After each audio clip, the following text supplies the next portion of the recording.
उद्याच्या मतदान प्रक्रियेसाठी मानखटावचे प्रशासन सज्ज। उज्ज्वला गाडेकर यांची माहिती। माढा लोकसभा मतदारसंघासाठी मंगळवारी 369 केंद्रावर होणार मतदान। माढा लोकसभा मतदारसंघाची निवडणूक मतदान प्रक्रिया उद्या मंगळवार दिनांक 7 मे रोजी पार पडत असून यासाठी प्रशासन सज्ज असल्याची माहिती सहाय्यक निवडणूक निर्णय अधिकारी उज्ज्वला गाडेकर यांनी दिली आहे।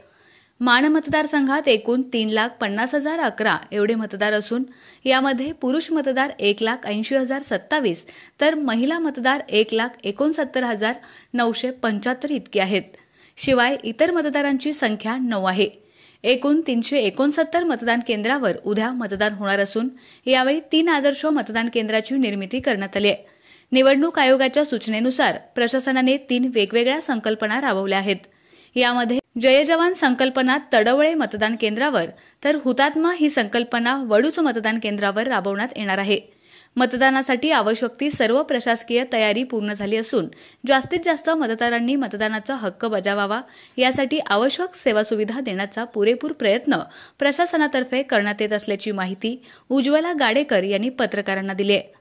वाढते तापमान विचारात घेऊन मतदान केंद्रावर पिण्याच्या पाण्याची व्यवस्था आवश्यक ठिकाणी मंडप उभारण्यात आले आहेत। महिला मतदार व ज्येष्ठ नागरिकांसाठी प्रतीक्षा कक्ष, ORS पाकिट यासह फिरते वैद्यकीय पथकही तैनात करण्यात आले। एकनाथ वाघमोडे, दहिवडी।